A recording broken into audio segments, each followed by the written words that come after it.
On this program are those of the show hosts, guests, and callers, and do not necessarily reflect the views of the staff or management of Wave 105.1 FM, Glimpses Media, or our partners. We strive to provide quality, respectful, and engaging content, and we welcome you to participate in the conversation. Thank you for tuning in to Wave 105.1 FM. Enjoy the show.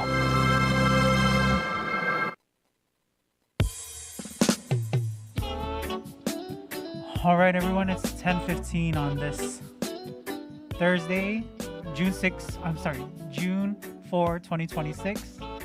We have Pinas to Guam with Miss Louella Losinio, the show that celebrates Filipino culture, highlights local leaders and artists, and shares stories uplifting the Filipino community on the island. KGUM-FM, Wave 105.1, the Talk of Guam.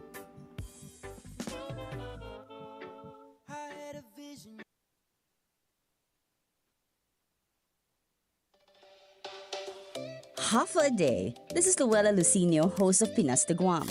Together with the Filipino community of Guam and Wave 105.1, we proudly celebrate Philippine Independence Month with the theme Kalayaan, Kinabukasan, Kasaysayan, Freedom, Future, History. From Guam to the Philippines, we honor our shared history, celebrate our freedom, and build our future together. Mabuhay ang Pilipinas at Guam!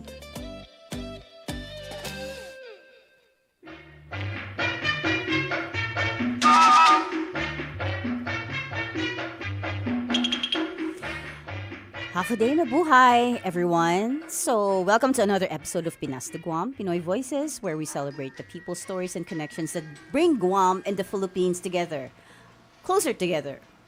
My name is Louella Losinio and I'm your host. And we have Yuli Story, our wonderful producer. Yeah, mabuhay. Mabuhay, yeah, perfect.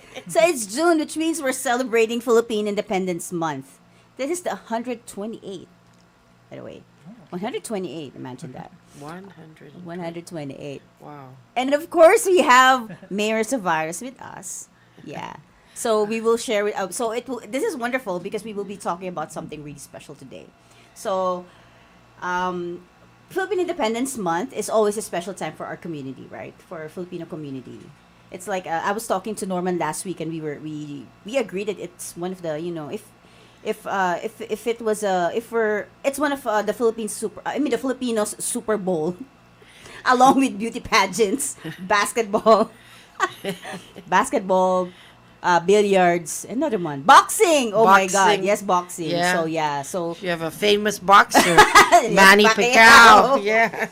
So because it's a chance, I mean, anywhere where the Filipinos are, all over the world. So it's always a chance to celebrate like a Philippine heritage, traditions, and the many ways the Filipinos share community wherever they are. As we often, I don't know, Mayor Savares. I mean, it's just me, but you know how we always talk about how Filipinos are everywhere. Yeah. They're all over the world. They're all over the world. Yeah. And I think of Joe Coy and his jokes. You can't find a hospital without a Filipina in it, right? Because they're nurses, right? Yes. Even doctors. Doctors, yes. Doctors, nurses, engineers, architects, yes, accountants. Yep. Right? So they're all over, and they go out as, especially in the United States, you have the both H-1 visas, which are the professionals, and then the H-2s, which are the laborers, right? Yes. And then they're seafarers, and they're famous for being seafarers, Yeah, right? yeah. Because that's a big industry training in the Philippines. Yes, it and is. I have two cousins who actually worked on the ships, and they've been all over the world. But their professions are different. One is a plumber and electrician.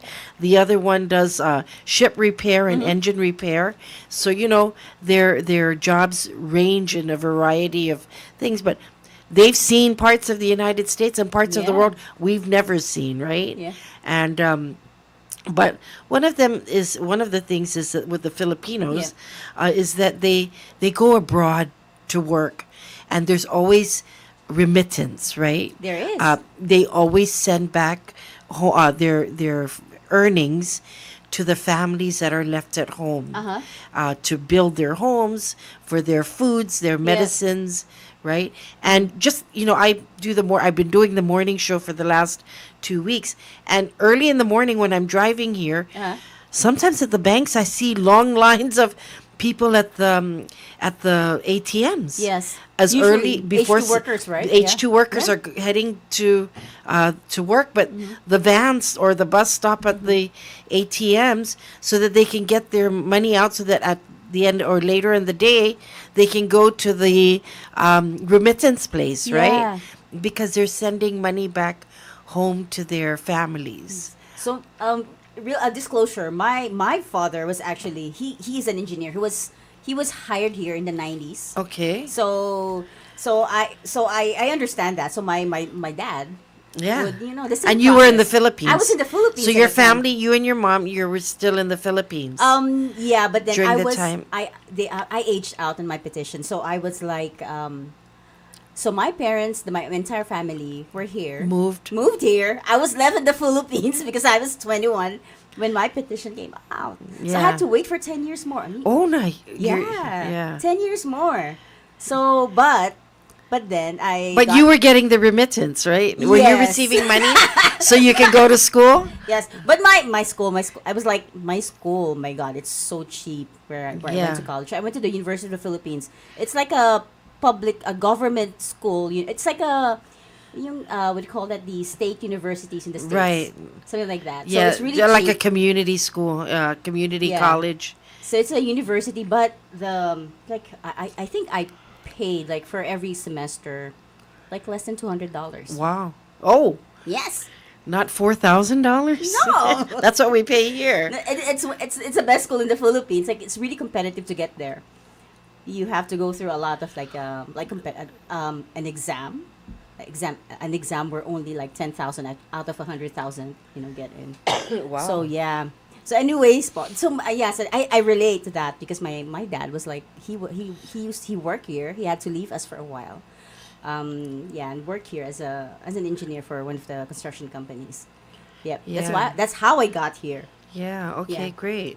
So you can relate to the Oh yes. them being separated. Yeah. And the same thing with the seafarers, right? Yes. They go out at sea, Yeah. and then they come back maybe like after 6 months to be with their families. But all their earnings also stayed with their families, right? Yes, and I know a lot of like when I was still in the Philippines, a lot of the people I know from school and eventually from work, they had at least one parent Yeah. working abroad. Right. Yeah. So it's like how do I say this? Remittances of the overseas Filipino workers account for a chunk of the economic Economy the in the economy, Philippines, the economy right? of the Philippines. Yeah. They bring in a lot of money. Yeah. Which is a noble thing to do, but then some people say that it somehow yung being separate from your family has its, how do I say this, Downfalls. impact. Yeah, Downfall because too. you're not there Yeah. to celebrate holidays. Yes. Birth special occasions, Yeah. right? Yeah. And and then graduations, Yeah. right? When your children experience great things in Yeah. school, right? At least my dad was able to. He was in the Philippines. He went to the Philippines. Every time during my graduation from college. So yeah, so the whole family was there. So that was really. I'm really glad that they Yeah. did. Yeah, and so especially if they have elderly parents. Yeah. Like when my father came to Guam, he came in the early 50s. He was part of Camp Rojas. Oh wow. Yeah. So and then he met my mom here. But my dad was here for more than 10 years prior to marrying my mom.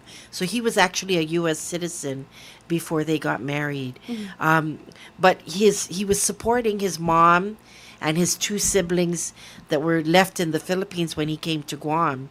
And then he also supported relatives who were going to school. And so when he and my mom got married, he said, can we continue to support his elderly mother? And she was already, in her 60s or 70s? Yeah. And my mother said, of course. Didn't realize she was going to live another 30 years. But, we continued to, my parents, both parents, continued to support my grandmother's needs for her food and her medication. And she's in the Philippines. Right? Well, yeah, she eventually passed away. in her 90s. But that's something that my father made a promise that when I go, I will make sure that I support your needs. And that's And another thing too, right, Mayor? With families, with our families, even our extended families, I see that the Filipinos always yung give back to their family, make sure that they're okay when they're it's not just your immediate family; it's your extended family, right, because even his cousins, his or his two nieces that were going to school, college, when he came, and after my parents had gotten married, they really wanted to go to school and become professionals. One wanted to be an accountant. And so he says, okay, but you need to make sure you finish school. And when you finish, then you help your mother, right? You help your parents. And they did that. So one of them, after she got her degree, she went to Canada to work, as because she was recruited to work as an accountant. And she supported her family. So, those are things that families, do here, right? Yeah. And not just here. We hear the nurses. I have a friend from Baguio, from the Benguet province, and Oh, I love the and so outfit. it was Yeah. part of our our sister city relationships, and so she was a nurse. She worked in the municipal hospital, and she took her NCLEX and passed, and wanted to come to Guam, but of course, there's a lot of a lot of other documents Process, that they yeah. need processed to get here. So she applied stateside, right? And she actually got hired to work in a hospital in the operating room of a hospital in Minnesota. And so she was able to her children. Her husband was here on Guam because he got petitioned by his mother, I see. who was a U.S. citizen, and he brought the children with him to Guam. And she, like I said, they were really in a dilemma because she got hired in Minnesota. She had a month or 6 weeks to get there, and he said to us, "What should I do? Because Guam is our home. He has friends here. Yeah. He was part of the Lions Club. I see. Part of the FCG. He's just got involved with the community. His kids were in school, and it's close to the Philippines where they can fly for 3 hours, Yes. right? 3.5 hours to get Yeah. home should they need to get home for emergencies or celebrations." And I said, "You know what? Your wife, because she's being hired as a nurse, the benefits, actually, she has good benefits. She'll be actually the breadwinner, right? Because of her pay." And so I said, I think it would be wise, because they had their daughter that just graduated from high school here. I said, it gives your daughter an opportunity to go to college The States. in the States as well. I said, Guam will always be here. Yeah. It will always be close to where you need to go to the Philippines, but your opportunities are wide range, especially for your younger children, right? In the U.S. mainland. So are they now in Minnesota? They're there in Minnesota, and ever since they've been there about 3 years now.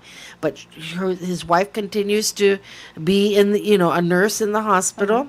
In the hospital that in Minnesota, and what happens is they do road trips. They do road trips on weekends. He got a good job, in the community. He works for the county, and his son joined the Navy, the U.S. Navy, and his daughter's going to college there.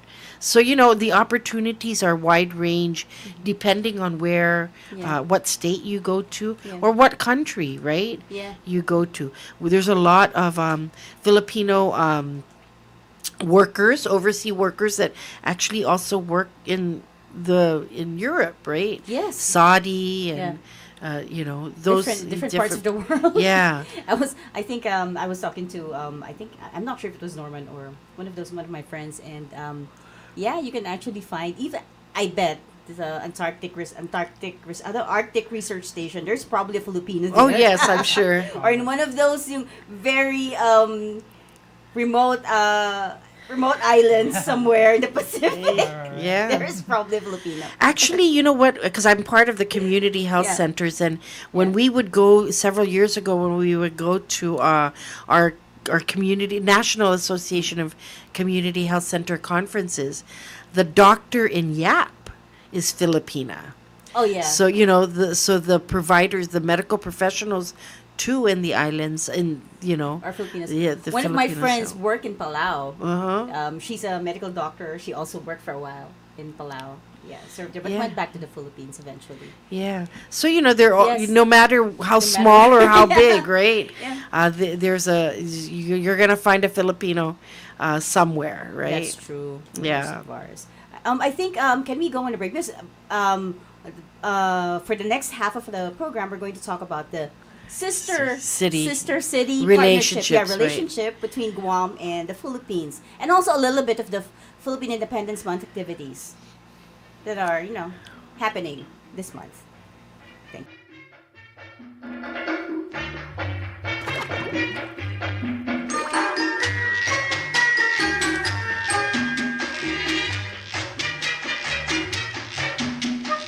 Where the coffee is strong, the opinions are stronger, and the vibe is always local. Wave 105, Glimpses Media. We worry about the ingredients in our skincare today, but a century ago, women were literally risking their lives for a flawless complexion. Welcome to the National Day Spotlight for June 4th. To appreciate the transparency we celebrate on National Clean Beauty Day, you have to look back at the terrifying history of historical cosmetics. In the 19th century, the ultimate beauty standard was a pale, porcelain complexion. Women routinely applied Laird's Bloom of Youth, a popular liquid face whitening wash. Unbeknownst to consumers, the formula was heavily laced with toxic lead and arsenic. While it successfully whitened the skin, the heavy metals slowly absorbed into the bloodstream, causing severe health issues, neurological damage, and even partial facial paralysis. Thankfully, modern consumers can use chemistry apps to see what is in their favorite cleansers and creams, ensuring that our daily skincare routines are designed to heal our skin rather than poison our bodies or our planet. And now we want tan. Yes, it is true, right? It's total opposite. And of course, they probably knew that something's going on with the facial paralysis, right? I don't know. It seems weird to me. Or they just thought that was life. We're also celebrating National Cheese Day and National Cognac Day.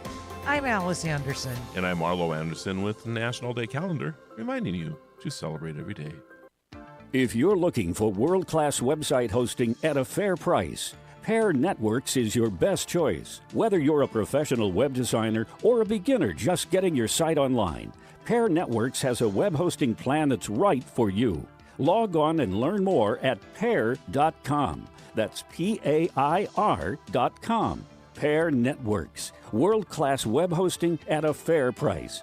Visit us at pair.com. Pair Networks. Registering a domain name on the web? You should know about Pairnick. Pairnick offers .com names at a great price with quality service you expect. Because Pairnick is powered by internet leader Pair Networks. Whether you need a domain name for business or personal use, Pairnick is your best choice.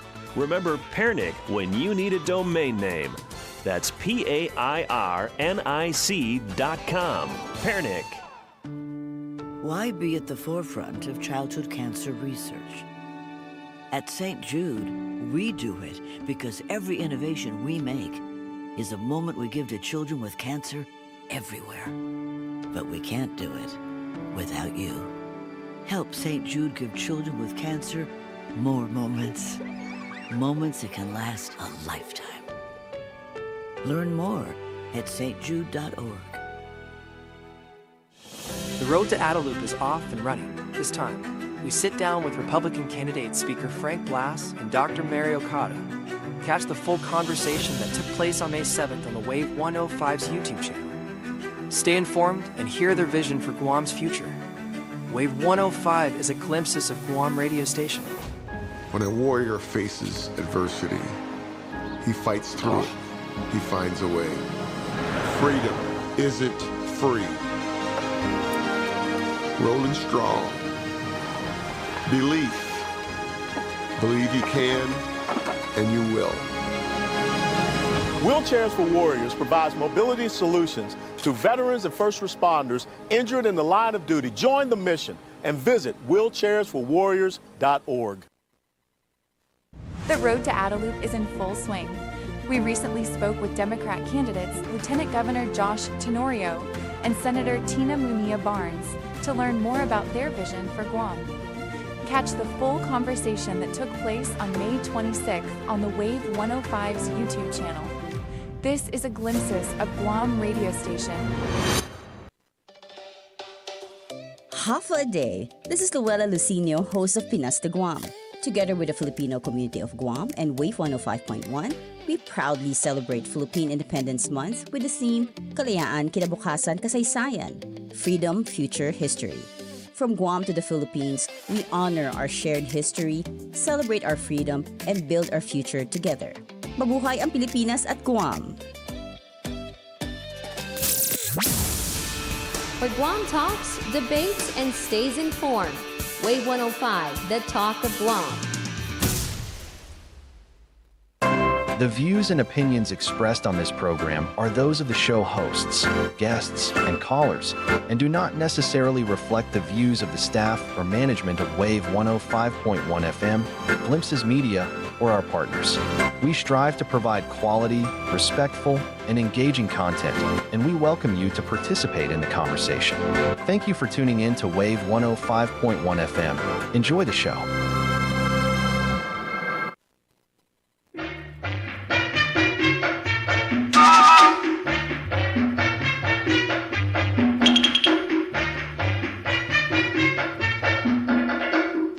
Hello, mabuhay. Welcome back to Pinas de Guam, Pinoy Voices. I was having a conversation during the break with Mayor Melissa. We were talking about the Filipino immigration here and how it was probably even before, right? Even before the Spanish time. Yes, yeah. It's, the migration, because we're all connected by water, right? Yeah. And by then, back then it was the ships and, crossing the oceans, right? Mm-hmm. And the islands connected that way. Yeah. And despite the distance, we talk about the Spanish influence, Yes, right? yeah. And how we know that during the time that Blessed Diego Sanvitores was here, he brought Filipinos with him because they were martyred in Tumon Bay. Si Pedro Calunsod, right? and Luis Ruiz, right? Lorenzo Ruiz. Yeah, eventually Yeah. I think he was he met his he was martyred in Nagasaki. I think. Yes. But then he went to But Guam he for a was while. here on Yeah. Guam also Yeah. with Pedro Calunsod, Yeah. And so Filipinos were in our region, maybe even before the Spanish galleons were passing through. That's true. So we were just getting into those talks about how Filipinos are everywhere, and he went into the migration of Filipinos, right? Here in Guam. But also, so earlier I mentioned that Mayor Melissa will be talking about the sister city partnerships, right? So when I was in office, way back, I think it was back in 2012, where we have visitors that come to Guam. Some come during the Philippine Independence celebration, but it was when we were having an event and there were some Philippine mayors that were here, and they invited us, actually from Baguio, Benguet province, to visit them in Baguio. Oh, if you're watching on the live stream, Mayor Melissa is wearing an authentic weave from Benguet. Yes, Yeah. a weaved vest. Yeah. Weaved by the Igorots. Yes. In Baguio, in Really the nice. Benguet province. So that was something. So we met the mayors that came, and then we had an invitation from them to come to Baguio, specifically La Trinidad, Sablan, and and then the Baguio proper to meet their counselors, come and see their festivals. And this is, so we did. We actually went, there was 4 mayors that went to participate in the Sister City signing. Prior to that, so that was in Baguio. Yeah. Dedido actually signed a sister city relationship with the Benguet province wow. of La Trinidad, Yeah, yeah. where they celebrate the flower festival in February and the strawberry festival in March. That's the Pinagbenga Yes. festival. Oh my God, they're going to Yes. they're going to call me out for that pronunciation, but yeah. Yeah, so you a know flower it's festival, a yeah. flower, beautiful. Yes. And if you know Baguio, it's cool weather. Yeah. You can grow things that they grow in the States Mm-hmm. because of the altitude being so high, right? Yeah. They're high up on the mountains, so the weather's cool. Mm-hmm. Several years ago, they had snow-capped mountains. Oh, yes. Yeah, because Frost, yeah. they had the frost on the top of the mountains. But so they grow strawberries, and the flowers are beautiful. And I think actually that's where all of Philippines gets their flowers, is from Baguio. Yeah. Yeah. I think especially for those for flowers that are not in tropical flowers. Right. So they raise that in Baguio Because of Since- the because climate, higher, yeah. higher altitude. It's cooler there.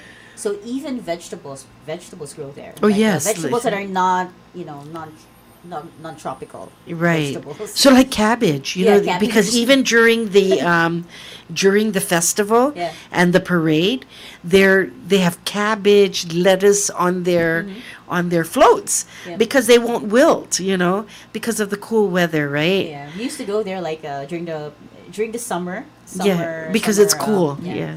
Summer season after school, because it's cooler there compared to the rest of the Philippines. Right. Yeah. So what was the primary goal of the Sister partnership? relationship. So the primary goal was to, because Baguio's in the north, right, in northern Philippines, and so in Derido, Jigo, a lot of we have Ilocanos, right, in our communities, and so.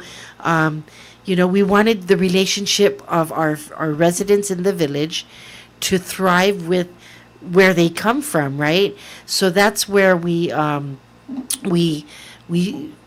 part of our relationship agreement is that we have the exchange. So actually, they're seniors, they're manamkus, they're senior citizens come, and they've actually participated with us in our activities here. We had their agricultural person from their Department of Agriculture come to meet with our omelet farmer to see nice. how they can propagate the Yeah. strawberries. Yeah. And so, they different techniques of agriculture. And then they have, their industry on crafting, right? Yes. They said, the Igorots get together.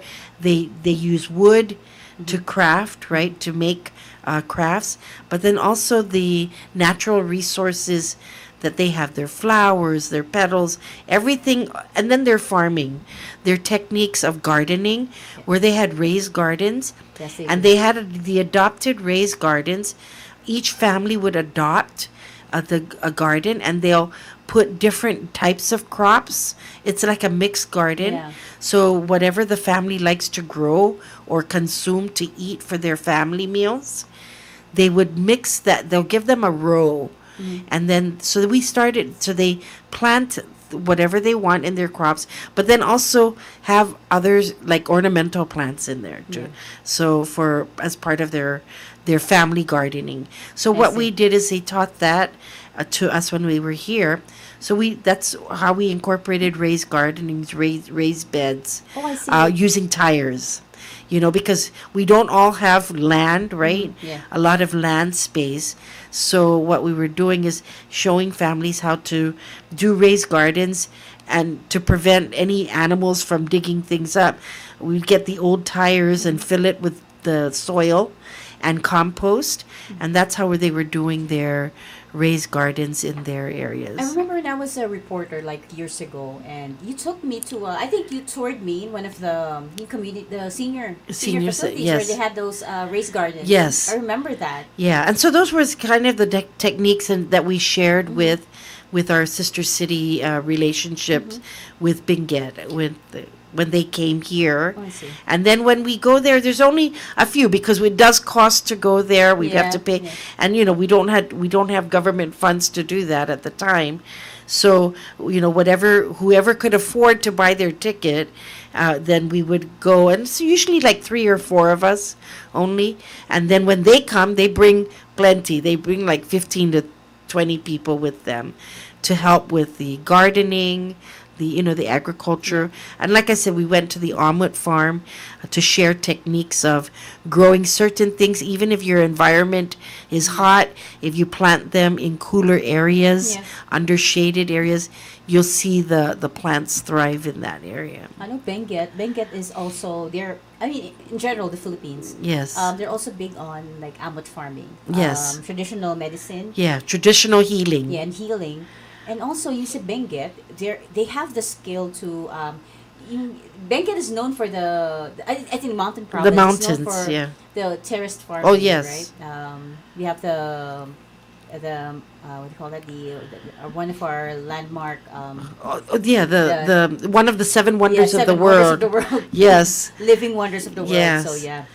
Yeah. So you can see the technology. The there. terraces, yeah. Yeah, rice terraces. Rice terrace, yeah.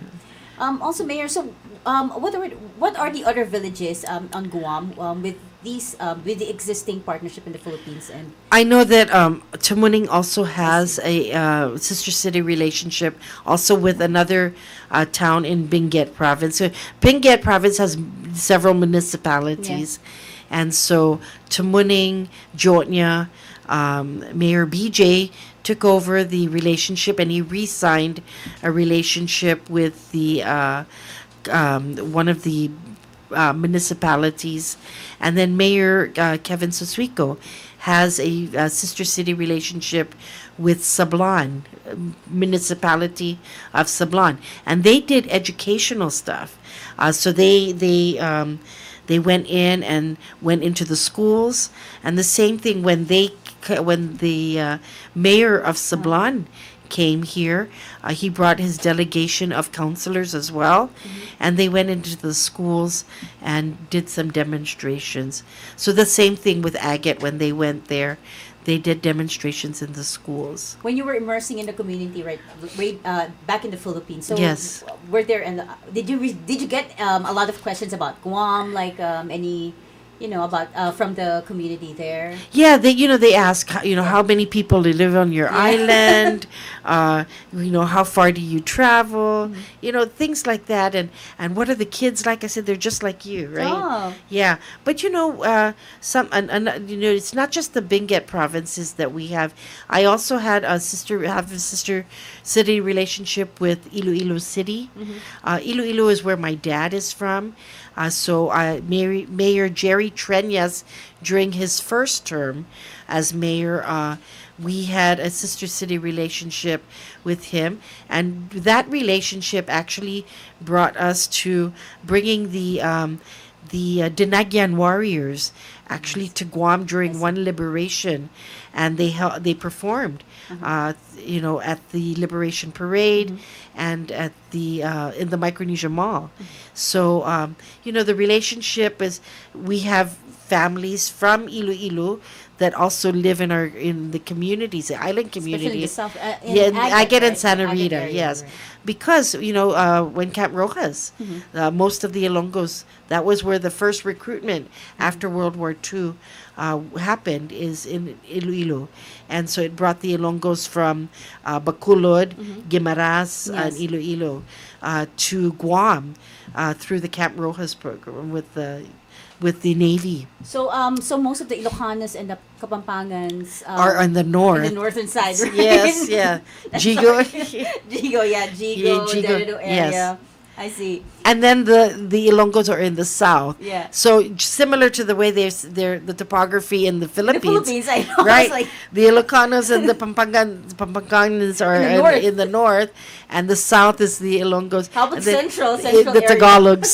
Tagalogs, that's the true. Manila, right? Excuse me. Yes. Manila people in central area. Yes. Yeah. Pretty much mirrors the. I hope that The geographics of the geogra- Philippines as well, you know, right? Geographics of the Philippines. I hope it did not mirror the. How would I say this? The. No, I'm not saying it's a regional fighting, right? But it's No, more, no, but no. no matter what, they still get along, right? Yes. But Getting along, yeah. but that is, and you talked about differences, right? Yeah, differences, not fighting. Yeah, Differences. because I always say that in Derrida and Jigo now, if a Filipino ran for office, they could win if they all supported In each Derrida? if they supported each other, right? But because it's an Ilocano running or somebody else, they're not the Tagalogs and the Visayas are not going to support them, right, Louella? Actually, can you agree with me? Actually, yeah, there's some sort of regionalism going on. Yes. On there. I mean, it's not just in the villages. I guess in organizations as Yes. well. Some a little bit. Yeah. You're right, Mayor. No, I mean really, because of our population and the high number of Filipinos that live in our communities, if they ran, they could win. But because of their diversity, Yeah. right, and their dialect, they don't support each other, which is, sad. And that happens everywhere, not just with Filipinos. It happens with Koreans, it happens with Chinese, Japanese, right? If you're not from that same region, Yeah. they're not going to support you, right? I must admit, there's that there's truth to that. Yes. Even in the Philippines. So Guam is like the Filipino community here on Guam. It's like a tiny representation or a mirror representation of the Philippines, right? So it's kind of like that in the Philippines, like regionalism still exists. Yeah. Yeah. Yeah. but it's evident, just like in Santa Rita and Agate, they have a high population of Filipinos. Yes. But they're all Ilonggos out there, right? So it depends on who you're supporting. If the Ilonggos are supporting this person, of course they're gonna get in. But it really depends on your region. Your region, right? yeah. So I And your dialect. From Central. Actually, I'm part of a lot of different Yeah. how to say this, ethnicity, not ethnicity, different parts of the Philippines. So I'm kind of Ilonggo. I have Ilonggo in me, Kapampangan, and Ilocano. So Yeah. Tagalog actually. So Yeah, so you're a mix, So I'm right? mix. Yeah. So you're Mix of not just everything. full. You're, And I only speak Tagalog. Understand a little bit of Ilocano. That's so weird. But I was born and raised in Nueva Ecija. By the way, do you have any towns in Nueva Ecija with sister city? No, we partnership? don't. Oh, and wow. and it's too bad because you know what? I have one of my very good friends. She's a retired teacher. Mm-hmm. She has a house in Nueva Ecija, and I actually visited that place back in the 80s and or early 90s. And one thing that when I visited her, her brother-in-law was a counselor. Yeah. Her sister was the mayor. So I said we should have had a relationship because there's a lot of individuals, families from Nueva Ecija that live in our Yes, community. the Novo Encijanos. It's one of the Yeah. organizations under FCG, the Filipino Community. of Yeah. Guam. Although I noticed that a lot of the Novo Encijanos are kind of, they're kind of chill. They're shy. They're shy. they would rather, be in the background. But then it's a great, I think, because I always go home to Nueva Ecija. It's a really, the towns there, they're really growing fast. Oh yeah. In different aspects. Agriculturally, communities are sprouting there, and I think it would be great to have a tie up with one of the towns there. Mm-hmm. Yeah, Yeah, especially my yeah. town, Gimba. Shout out to Gimba Nueva Ecija.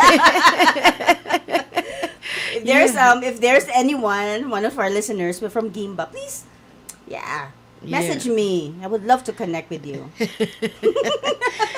Oh my gosh. Yeah. 10:54 time.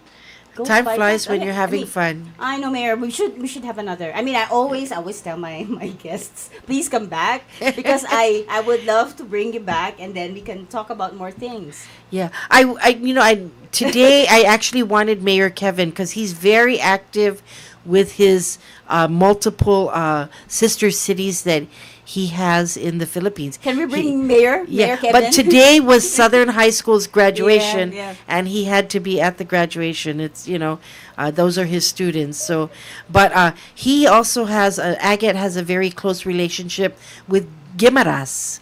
Oh, wow. Guimaras, Wow. where they have the Mangoes. Mangahan Festival. Yes, So, mangoes. former mayor of Guimaras was here for the Mango Festival, Mayor Reyes, and they were actually selling products from Guimaras. They had Barquillo mangoes, mango tarts, mango cookies that were made at the Trapeze Monastery in Guimaras.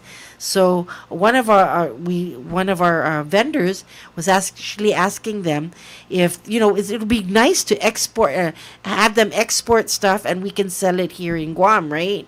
And so they asked, "Do you have export? Are these packages ready for export?" And he said, "Not quite, because of course they need to get stamped by USDA and stuff, right?" That's the thing too. Oh my God! If it was easier to export like mangoes or other products, that would be great. But I remember the mangoes were also coming out of the Cebu. Yeah. Cebu, we have dried mangoes from Cebu. And so there's a USDA stamp that needs to get, on those things. So to hire a USDA officer to be there in the community to make sure that those things are being assessed is very costly. I remember when they were sending fresh mangoes, in the crates. Oh, and so it's not. I mean, it's not. I don't see them as much as we used to before, right? But those Carabao mangoes that come from Guimaras are the sweetest mangoes. And They're they really protect good. them on the trees because they wrap each individual one with newspaper. Yeah. Right? You see that during mango season in the Philippines, they would wrap the fruit. The fruits with Yeah, newspaper or individually. plastic bag. Yeah. Yeah. So that the bugs, so that they don't get, the black bugs Yeah. to. You see that like whenever when I go Travel, home, I yeah. travel back home. I see because there's a lot. We have a lot of mango trees in my province too, so I would see that. Yeah, Yeah. even growing up. Man, I wanna eat mangoes now. Well, thank you, Yeah. Mayor. I think I'm almost we're almost You're almost yeah, done. almost done. But then I just wanted just real quick, just to remind the listeners that there's something happening tomorrow. So there's going to be a proclamation signing at the Governor's Complex for Philippine Independence Month. That's at 11:30 a.m. So yeah, it's live stream, so you can watch. But if you wanna, just hang out with the Filipino community of Guam, drop by, see us. And there's also next week, June 12th, there's the Philippine Independence Day flag raising ceremony and the breakfast at Guam Reef Hotel. At 7:30 in the morning? Yes, Yes. 7:30 is so Yeah. early. So early. And so for information, I will post information in the FCG Facebook page if you wanna reach out to the organizers of the breakfast. And also on the 13th, June 13th, the following day, there's the FCG Annual Philippine Independence Ball. So that's 13 at the Lusitani Resort Guam. So 6 p.m. If you want to get tickets, contact Miss Linda Kaasi at 777-6865. And then the following day, my God, 3 days, there's a Thanksgiving Mass at St. Anthony's. That's at 3 p.m. So that's June 14, Sunday. So it's a special Mass in observance of Philippine Independence Month.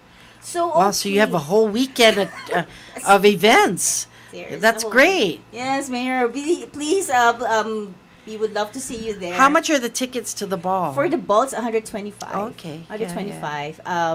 For the breakfast, I forgot, but I think it's, just No, the breakfast is just a hit and run because flag ceremony and then you have to go Yeah. to work, right? Yes, that's true. Yeah, you just grab Yeah. something to eat and then but attend the flag racing, right? Yes.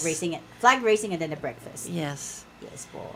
And so we're now 1 minute left. I'm gonna wrap up. Yep. So as we wrap up today's show, I just want to say how fortunate we are to live. I mean, as a Filipino, right? To live in a place where so many cultures come together and where the ties between the Guam and the Philippines continue to grow every year, just like a sister city partnership. So this Philippine Independence Month, let's celebrate our heritage, our Filipino heritage, and whatever heritage you may identify with. Share our stories, support our community events, and maybe even teach the next generation a little more about where we came from. So thank you for joining us today, and we hope to see you here. At some of the Independence Month activities happening across the island. Have a day, mabuhay. Si Jus Maasi, and salamat po.